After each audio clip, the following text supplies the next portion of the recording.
أهل بيته وآله آل الله واللعنة الدائمة على أعداء الله أما بعد.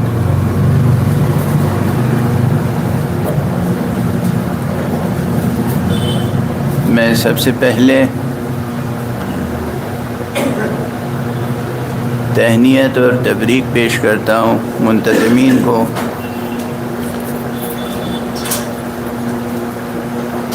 کہ وہ تعلیم کے موضوع پر کام کر رہے ہیں. تعلیم و تربیت چاہے وہ ابتدائی تعلیم و تربیت ہو یا ثانوی تعلیم و تربیت ہو یا ہائر ایجوکیشن کے لیول پر ہو، تمام سطحوں پر مسلسل بغیر انقطاع کام کرتے رہنے کی ضرورت ہے.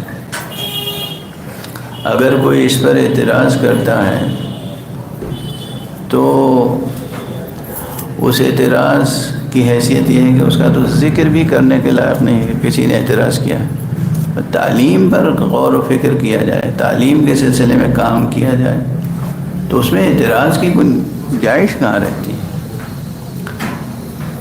یہ ایک الہی خدمت ہے، الہی منصوبہ ہے، ربانی منصوبہ ہے. اللہ سبحانہ و تعالی نے تمام انبیاء بھیجے کس لیے؟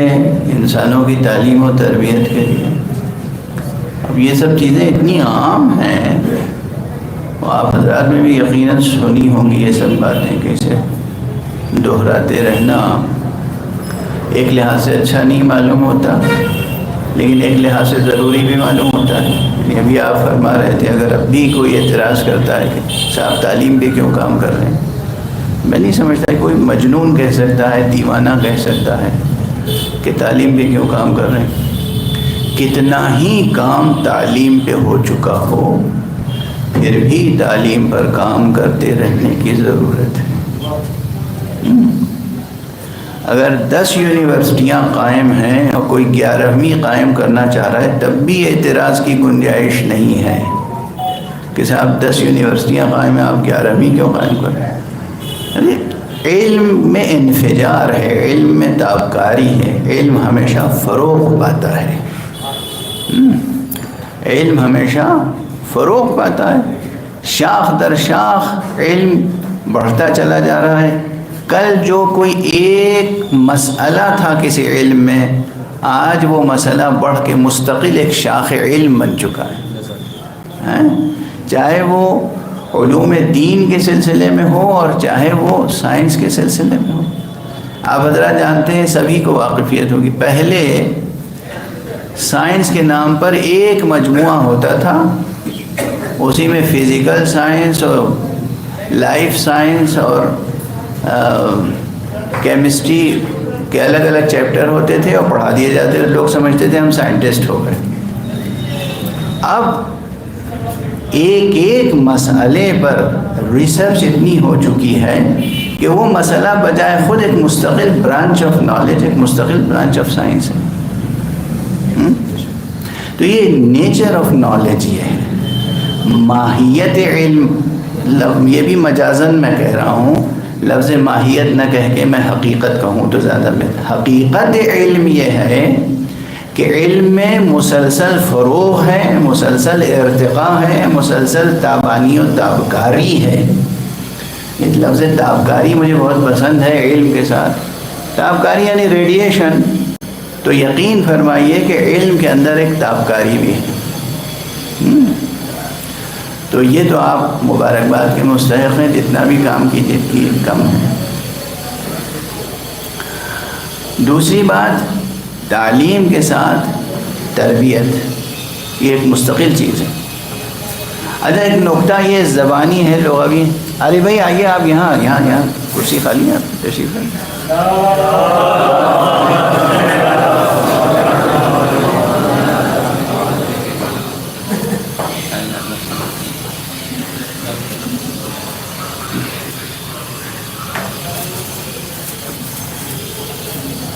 لفظ تعلیم جو ہے اردو میں استعمال ہوتا ہے دراصل تعلم کے معنی میں، عربی میں یہ نزاکتیں ہیں۔ تعلیم کے کیا معنی سمجھتے ہیں آپ؟ یعنی علم حاصل کرنا، یہی نا؟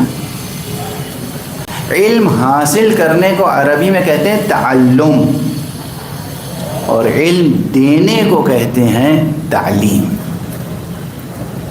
تعلم یعنی خود علم سیکھنا، اور تعلیم یعنی دوسرے کو علم سکھانا۔ اب وہ اتنی نزاکتیں اردو میں تو ہیں نہیں، تو ہم لوگ تعلم کے معنی میں تعلیم کا کلمہ استعمال کرتے ہیں۔ لیکن ٹھیک ہے، اب جب استعمال ہونے لگا تو زبانوں میں لین دین اسی طرح ہوتا ہے کہ کوئی لفظ اپنی اوریجن میں، اوریجنل لینگویج میں کسی اور معنی میں استعمال ہوتا ہے، لیکن دوسری زبان میں جا کے اس لفظ کے معنی کچھ اور ہو جاتے ہیں۔ تو یہ ہوتا ہے، تو یہ کوئی اعتراض کی بات نہیں ہے، صرف میں ذکر کر رہا ہوں کہ دراصل لفظ تعلیم جو ہے اپنی لغوی حیثیت سے عربی زبان میں تعلم ہے اس کے لیے، اور ہماری زبان میں تعلیم ہے۔ یہ دونوں عمل لازم و ملزوم ہیں۔ کوئی اس وقت تک اچھا معلم نہیں بن سکتا اور تعلیم دے نہیں سکتا جب تک کہ وہ تعلم کے مرحلے سے نہ گزر چکا ہو۔ پہلے وہ سیکھے گا تب سکھائے گا۔ تعلیم کا زوال جہاں جہاں ہوا ہے یا ہوتا ہے یا ہوگا یا ہو سکتا ہے، وہ وہیں ہوگا جہاں استاد صرف پڑھانا جانتا ہو، پڑھنے کا ذوق خود اس میں نہ ہو۔ افسوس کے ساتھ کہنا پڑ رہا ہے کہ ہمارے مدرسوں میں جو ویرانی ہے، مدرسوں میں جو ویرانی ہے، زوال ہے، اس کا سبب یہ ہے کہ جو معلمین ہیں، جو اساتذہ ہیں، جو ٹیچرز ہیں، وہ خود مطالعے کے لیے وقت نہیں نکالتے، پڑھتے نہیں، اور بس جو تھوڑی سی چیزیں نصاب کی ہیں، سلیبس کی ہیں، وہ انہیں رٹی ہوئی ہیں۔ وہ سال کے 365 دن میں 3-4-5 دن کلاس اٹینڈ کر لیتے ہیں اور بچوں کو نوٹ کرا دیتے ہیں اور کہتے ہیں یہ یاد کر لینا، امتحان میں کامیاب ہو جاؤ گے، اور بس ختم ہو گئی بات۔ یہ جو رویہ ہے یہ مہلک ہے، مہلک ہے، یہ ہلاکت تک پہنچنے اور پہنچانے کا رویہ ہے۔ اور افسوس ہے کہ زوال پذیر معاشرے جو ہوتے ہیں ان میں یہ مسائل ہوتے ہیں، اور ہمارا معاشرہ تو ماشاءاللہ پچھلے 300 سال سے صرف زوال ہی کی طرف جا رہا ہے۔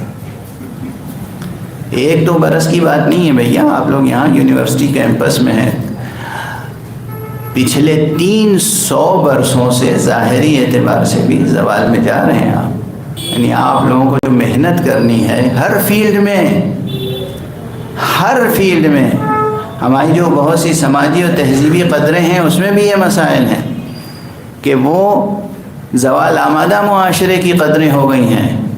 تو اگر دوبارہ ارتقاء کا سفر طے کرنا ہے، اگر ترقی کرنی ہے، اگر زوال کو روکنا ہے اور روکنے کے بعد دوبارہ آپ کو بلندی کی طرف جانا ہے، تو جیسے کہتے ہیں انتھک کوشش کرنی پڑے گی، زندگی کا ہر لمحہ کام میں لانا پڑے گا، دیوانہ وار دانائی کے کام کرنے پڑیں گے،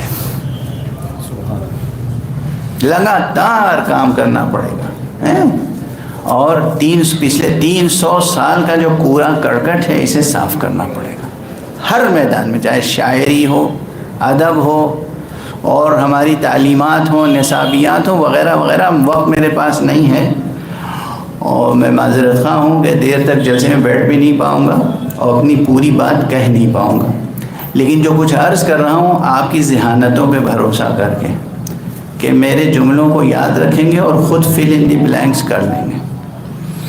بہت کام، ہر جہت سے کام کرنا ہے، اور کرنا ہے، دنیا کو سامنے نہ رکھیں۔ اگر آپ نے یہ کام نہیں کیا تو اللہ کو کیا منہ دکھائیں گے؟ آپ سب مومنین ہیں، شیعہ ہیں، امام زمانہ کو کیا منہ دکھائیں گے؟ انتظار کے معنی یہ نہیں ہے کہ ہاتھ پہ ہاتھ دھرے بیٹھے رہیں اور دنیا میں برائیاں فروغ پاتی رہیں اور جہالتوں میں اضافہ ہوتا رہے، اور آپ صرف مصلی پہ بیٹھ کے تسبیح کہتے ہو، یا صاحب الزمان ادرکنی، یا صاحب الزمان ادرکنی، یا صاحب الزمان ادرکی کرتے رہیں۔ انتظار کے یہ معنی نہیں ہے۔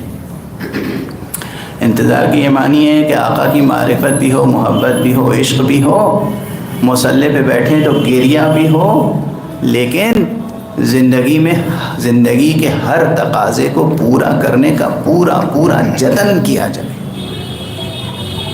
جس شعبہ زندگی میں بھی جائیں۔ اور دنیاوی علوم میں زیادہ سے زیادہ کام کرنے کی ضرورت ہے، فقہ سے زیادہ، اصول سے زیادہ کام کرنے کی ضرورت نیچرل سائنسز میں ہے۔ اس فیلڈ میں قرآن مجید میں اگر 2 جگہ، 3 جگہوں پر، 4 جگہوں پر اگر علم دین سیکھنے کا حکم ہے تو یقین کیجئے کہ 100 جگہوں پر علوم دنیا سیکھنے کا حکم ہے۔ یہ جو کاسمولوجی ہے، اس میں جدید سائنسدانوں نے بہت کام کیا۔ انہیں دھن رہتی ہے کہ کائنات کا آغاز کیسے ہوا، شروعات کیسے ہوئی، کریشن شروع کہاں سے ہوا۔ کبھی بگ بینگ تھیوری آتی ہے تو کبھی کوئی اور تھیوری آتی ہے تو کبھی کوئی اور تھیوری آتی ہے۔ اچھا، آپ سمجھتے ہیں کہ یہ سب غیر دینی کام ہے؟ میں بھی آپ کے سامنے قرآن مجید کی ایک آیت پڑھتا ہوں، سورہ مبارکہ عنکبوت میں کہا گیا ہے، بسم اللہ الرحمن الرحیم، قل سیروا فی الارض فانظروا کیف بدأ الخلق۔ اے رسول آپ کہہ دیجئے کہ زمین یہاں علامت ہے، زمین یعنی فزیکل ورلڈ، اس مادی کائنات میں سفر کرو اور دیکھو کہ کریشن کا آغاز کیسے ہوا۔ کیا یہ قرآن کے الفاظ میں بتا رہا ہوں آپ کو۔ اب اگر کوئی جوان فزکس پڑھتا ہے اور کاسمولوجی میں جاتا ہے اور وہ ان سب تھیوریز پہ محنت کرتا ہے تو وہ قرآن مجید کے اس حکم پر عمل کر رہا ہے، قل سیروا فی الارض فانظروا کیف بدأ الخلق، دیکھو کہ کریشن کا آغاز کیسے ہوا۔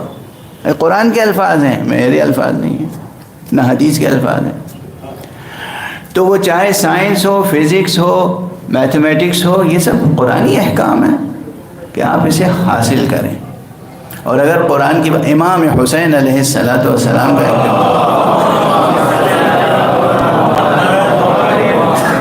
مولا علی علیہ السلام کا بھی یہ جملہ ہے اور آقا حسین کا بھی، وہ جملہ یہ ہے کہ دیکھو خیال رکھنا تم سے پہلے کہیں قرآن پر تمہارے غیر عمل نہ کرنے لگ جائیں۔ اللہ اکبر، سمجھ میں آئی بات؟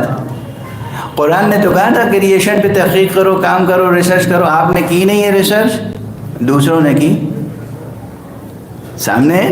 یہ مولا علی کا جملہ ہے کہ دیکھو تم سے پہلے تمہارے دشمن اس قرآن پہ عمل نہ کریں تو ہمارے مولوی صاحبان کیا سمجھے؟ وہی سمجھے کہ کیا دشمن نماز پڑھنے لگے گا ہم سے پہلے؟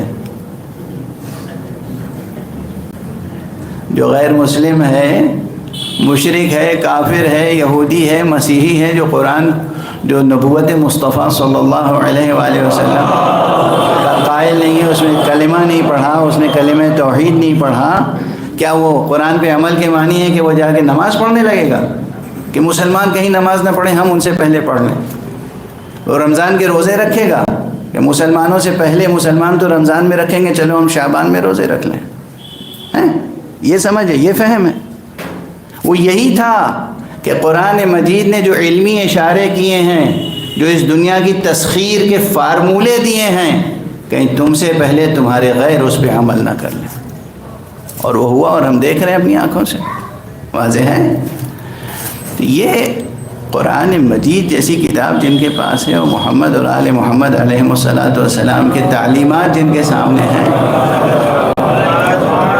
انہیں دن رات تعلم و تعلیم پر کام کرنا چاہیے، اور ہر فیلڈ میں، دنیاوی علوم بھی، دینی علوم بھی۔ اور علم کوئی دنیاوی نہیں ہوتا، علم اپنی حقیقت میں، اپنی قداست میں، ہر علم الہی علم ہے، ہر علم ربانی علم ہے، ہر علم اگر وہ علم ہے تو دینی علم ہے، دنیاوی نہ کہیے اسے۔ یہ تو ہماری بہت پرانی تھیسس ہے، اور اب کیا عرض کریں، ہماری قوم کس رخ پہ جا رہی ہے، لیکن بہرحال ہماری امید جوانوں اور نوجوانوں بچوں سے 1983 میں یہاں بہت سے بچے ہوں گے جن کی ولادتیں بہرحال 1983 کے تو بہت بعد ہوئی ہوں گی۔ 1983 میں دسمبر 1983 میں اس فقیر نے ایک نیشنل لیول کا سیمینار کیا تھا اس انڈیا میں، جس میں 4 گروہوں کو اکٹھا کیا۔ شیعہ دینی مدرسوں کے اساتذہ، سنی دینی مدرسوں کے اساتذہ، یونیورسٹیز کے اساتذہ، اور NCERT جو گورنمنٹ آف انڈیا کا اتنا بڑا ادارہ ہے جو کریکولم اور سلیبس اور ان سب پہ کام کرتا رہتا ہے،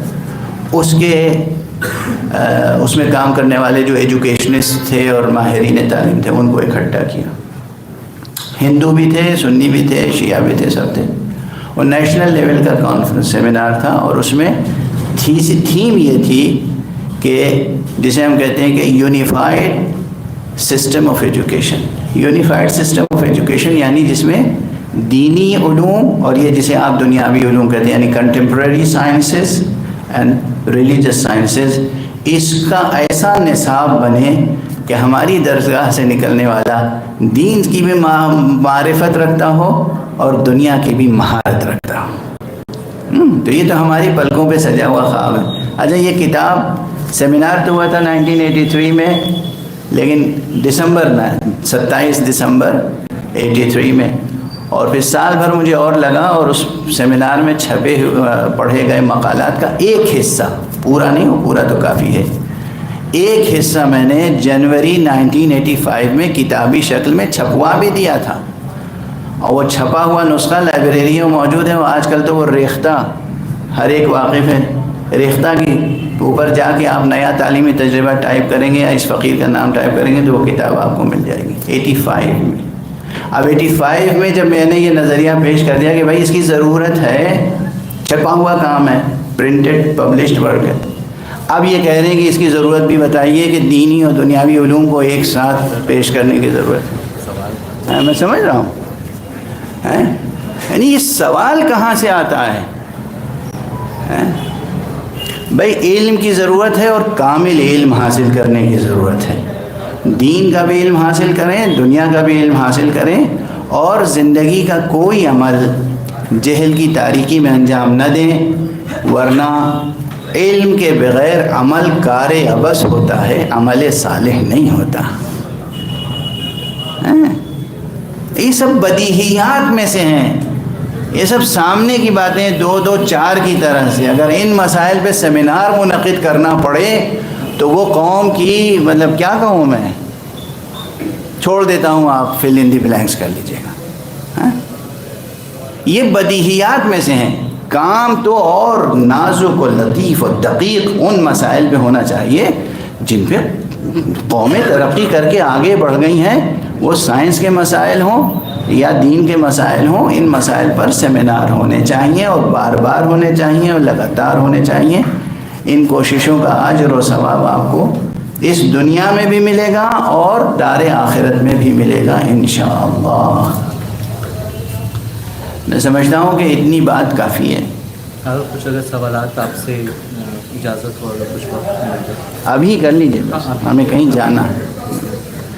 اب بھائی کوئی سوال ہو تو فرما جب آپ لوگ جب تک ذہنیت بنا ایک جو اسی بات سے تعلم اور تعلیم کے سلسلے میں یہ سفر کیسے ہوگا، کیونکہ ایک سامنے کی بات ہے کہ یہاں پہ ایک ایجوکیشن کا نظریہ یہ ہے کہ ڈگری لے لیا جائے اور جاب کے لیے کوششیں ہو جائیں اور وہ مکمل ہو جائے، یہاں تک کہ میں اگر PhD کی بھی بات کروں، لوگ اس کو بھی ڈگری کے طریقے سے دیکھ رہے ہیں، اور کہ نالج گیور آدمی نہیں بن رہا ہے، نالج اکٹھا کرنے والا اور دوسروں کو کرنے والا۔ تو یہ ذہنیت کیسے ڈیولپ ہوگی؟ اس ذہنیت کے لیے یقیناً مسلسل کوشش کرنی ہوگی تاکہ ذہنیت مٹے، ذہانت پیدا ہو جائے اور وہ فراست پیدا ہو جسے فراست مومن کہتے ہیں۔ دیکھیے، بہت ہی لطیف بات ہے، پچھلے زمانوں میں تعلیم عبادت سمجھی جاتی تھی، اور جو سلیبس ہوتا تھا وہ گاڈ اورینٹڈ اور ویلیوز اورینٹڈ ہوتا تھا. قدریں، ویلیوز، ایتھکس، مورلز، اسپریچولیٹی، یہ سب جو تھا یہ، اور انسان کی بحیثیت انسان تربیت کا نقطہ نظر ہوتا تھا. اب اس دور میں جو دنیا میں پھیلا ہوا کیپٹلزم کا، سو کالڈ ویسٹرن کیپٹلزم کا جو کلچر ہے، دور ہے، اس میں تعلیم چاہے ابتدائی ہو اور چاہے وہ ہائر ایجوکیشن ہو، چاہے ریسرچ لیول پر ہو، سب کچھ جو ہے وہ جاب اورینٹڈ، منی اورینٹڈ اور اس طرح کی چیزیں ہیں. اس میں ہمیں اور آپ کو پوری طرح متوجہ رہنا چاہیے کہ ہماری قدریں محفوظ رہیں اور ہم بے راہ روی اختیار نہ کریں، ہم منحرف نہ ہو جائیں. یہ ایک بڑا مسئلہ ہے. آپ نے صحیح نشاندہی کی کہ ہمارے ہاں گھروں میں، والدین میں بھی یہ ہونا چاہیے، ہے تو نہیں، بدل چکی ہے دنیا. اب بچوں کا ایڈمیشن یہی دے کے کرایا جاتا ہے کہ کس اسکول میں کرائیں تاکہ نکلنے کے بعد یہ کس کمپنی میں اسے جاب مل جائے گی. یعنی واقعاً ماں باپ کی بھی یہی نیت ہوتی ہے اور بچوں کو بھی اسی طرح، بیٹا یہاں پڑھو گے تو یہ بنو گے، وہاں پڑھو گے تو وہ بنو گے. تو سب کچھ بن رہے ہیں لوگ، لیکن اچھے انسان نہیں بن رہے ہیں. اور اب بڑی لمبی چوڑی بحث سمیٹ کے میں اس جملے میں کہہ دوں، آپ شہ سرخی بھی بنا سکتے ہیں اس کی، جو ہوگا جھیل لوں گا. اسلام جب آیا تو اس نے اس دنیا کو اقتصادی شعور عطا کیا. اسلام نے اقتصادی شعور عطا کیا. اسلام نے اس پوری دنیا کو اقتصادی شعور عطا کیا. پھر یہ اقتصادی شعور مختلف انداز سے بڑھا، پروان چڑھا، اور ایسٹ سے ویسٹ تک مختلف بڑے بڑے اکنامسٹ پیدا ہوئے اور اکنامکس کی تھیوریز آئیں. اور پھر یورپ میں 3 انقلاب آئے، صنعتی انقلاب آیا، فرانس کا انقلاب آیا، اور پھر مشرق میں رشیا کا انقلاب آیا. یہ سب جو تھے یہ ایک دور پنپ رہا تھا جسے ہم کہتے ہیں معاشیاتی دور. ٹھیک ہے نا؟ دنیا اور اہل دنیا کی بدقسمتی یہ ہے کہ مسٹر ڈونلڈ ٹرمپ کے اب برسر اقتدار آنے کے بعد ایک نیا تاریخی دور شروع ہوا ہے، بد معاشیاتی دور. میں سب و شتم نہیں کر رہا ہوں، اسے گالی نہ سمجھیے گا. ایک ہے معاشیاتی دور، سوچئے آپ، ادبی لطف بھی لیجئے اور حقیقت حال. اور اب ہے بد معاشیاتی دور. کوئی دکھ ہے یہ، جیسے کیا کہوں، جیسے وہ لفظ بھی ہم لوگ تقریروں میں نہیں لاتے تھے، لاتے ہوئے کرا، جیسے غنڈے ہوتے ہیں، بدمعاش ہوتے ہیں، دبنگ جنہیں کہتے ہیں، وہ فلاں کے پلاٹ پہ قبضہ کر لیا اور فلاں کو مار کے بھگا دیا. اب وہ وہاں بیٹھے ہوئے واشنگٹن میں کہہ رہے ہیں غزہ ہماری پراپرٹی ہونی چاہیے. آپ اسے کیا کہیں گے؟ بدمعاشیاتی دور نہیں ہے تو کیا ہے؟ غور فرمائیں آپ. ایک طرف دنیا اتنی گر چکی ہے، لیکن آپ کلمہ لا الہ الا اللہ کے حامل ہیں. آپ میں سے ہر ایک کو یہ جذبہ ہونا چاہیے کہ ہمیں اہل لا الہ الا اللہ بن کے دکھانا ہے. اس دنیا میں ہمیں اہل لا الہ الا اللہ بن کے دکھانا ہے. مولا آقا امیر المومنین علیہ الصلوۃ والسلام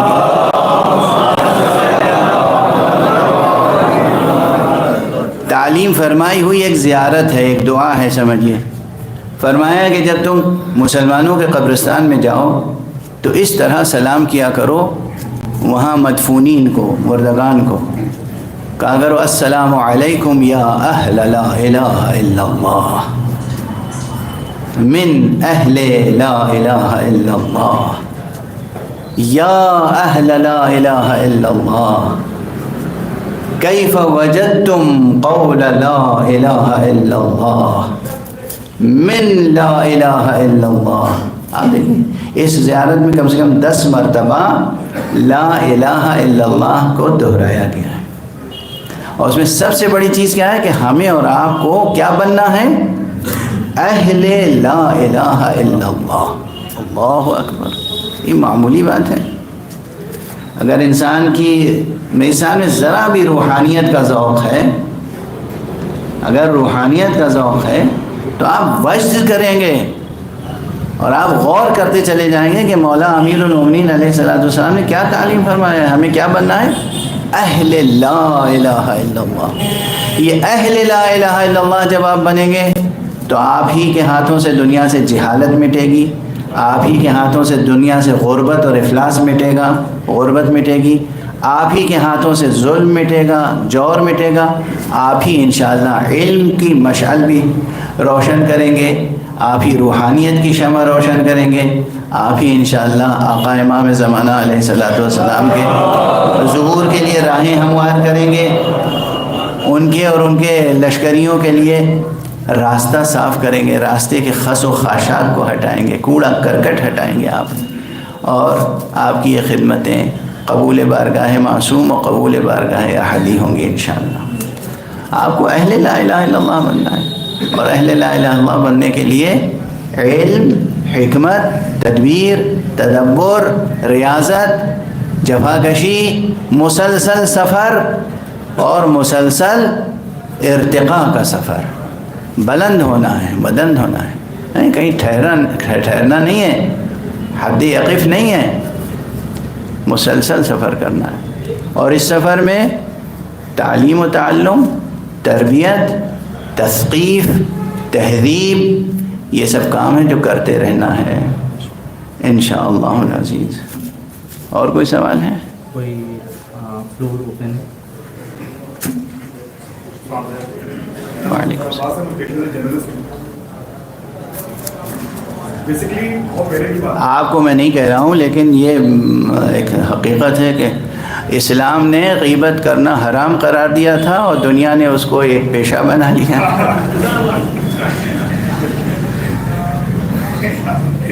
آپ نے مجھے لاجواب کہہ دیا. فرمائیے. تو تقریباً 10-12 سال پہلے کی بات ہے، یہ جو انڈیا گیٹ کا ایریا ہے، یہاں پہ اسٹریٹ بائکرز بہت ہوا کرتے تھے، رات میں نکلتے تھے. تو دلی پولیس نے ایک بار گھیرا اور گھیرنے کے بعد کو تلک نگر اسٹیشن پہ جا کے جمع کر دیا. صبح کو پولیس نے ایک نئی چیز کری، پولیس نے یہ کیا کہ صاحب ان کے اوپر FIR نہ درج کر کے صبح کو کے پیریڈس کے ساتھ ساتھ خندقوں کو بلوا دیا. اس میں مولانا صاحب بھی تھے، پٹیل جی بھی تھے، اور گردوارے سے بھی سب آ گئے. تو ہم نے پوچھا پولیس سے بھائی آپ نے یہ کیوں کیا؟ کہا کہ صاحب خندقوں کے ذریعے جو بات پہنچے گی وہ یہود کو سدھارنے کے لیے وہ بڑا مقام حاصل رکھے گی بنسبت اس کے کہ ہم ان کے اوپر FIR کریں. تو یہ بڑا اچھا لگا. اب ہم آ جاتے ہیں اپنی درسگاہوں کے اوپر، اپنی مجلسوں کے اوپر. یہاں کی بات نہیں، ہر جگہ کی بات ہے. ہم نے یہاں پر یہ چیز غور کی کہ مجلسوں میں در خیبر سے مجلس شروع ہوئی اور امام حسین کربلا تک ختم ہو گئی. بیچ میں نام ضرور لینا چاہوں گا یہاں سے، نہیں نام نہ لیں گے جی کا. مولانا کمینی صاحب یہاں بیٹھے ہوئے ہیں، یہاں پہ ربانی صاحب بھی مجھے نظر آئے تھے. یہ کچھ چنندہ ان مولاناؤں میں سے ایک ماشاءاللہ آپ ہیں جن کی ہم نے وجہ سے 20% یا 25% مولانا اس طرح ہیں جو دنیاوی چیزوں کو بھی اور دینی چیزوں کو بھی مکس کر کے ینگ جنریشن کو کافی اٹریکٹ کرتے ہیں.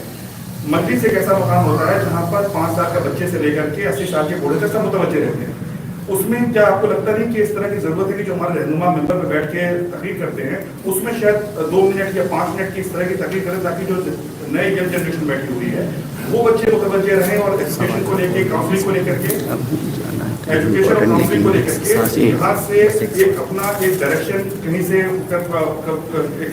ایک ذریعہ جو ہے وہ اپنا نشاندہی کر پائیں. اس کے علاوہ کوئی اس طرح کا فورم ہو جو یہاں کے ٹیلنٹڈ بچے ہیں وہ اس فورم میں، جیسے یونیورسٹیز ہیں، جامعہ یونیورسٹی ہے. آپ تو معاف فرمائیے گا، اس طرح گفتگو کر رہے ہیں جیسے جناب موسیٰ خدا سے گفتگو کر رہے ہیں. جناب موسیٰ کو موقع مل گیا تھا اللہ سے بات کرنے کا تو کیے ہی چلے جا رہے تھے.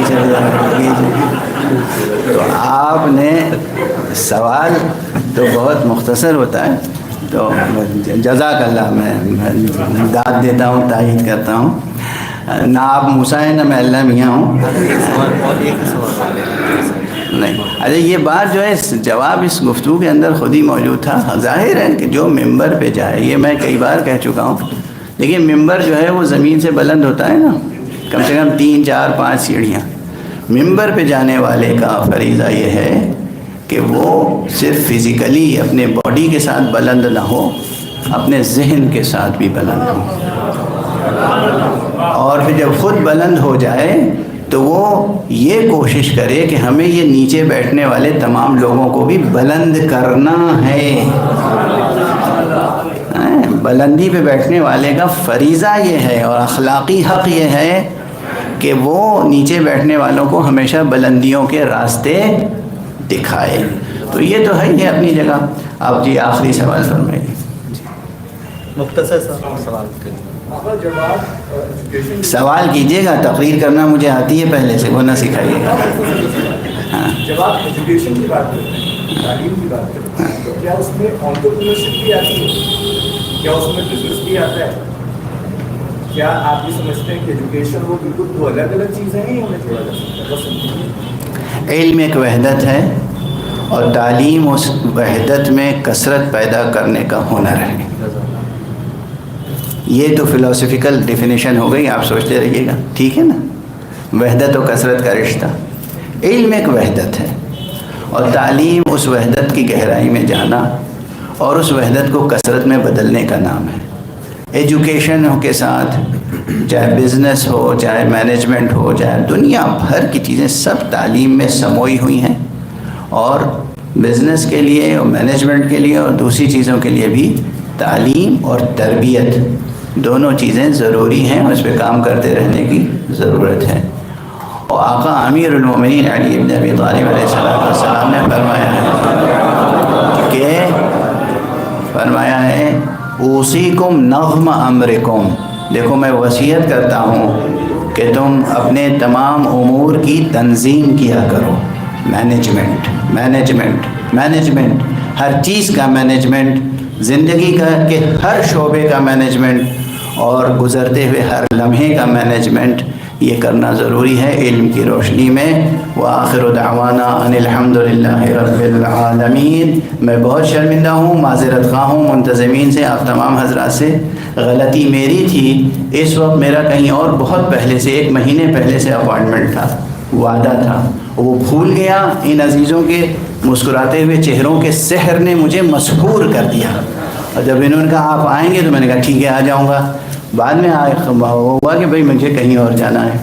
بہت شکریہ, بہت محبت.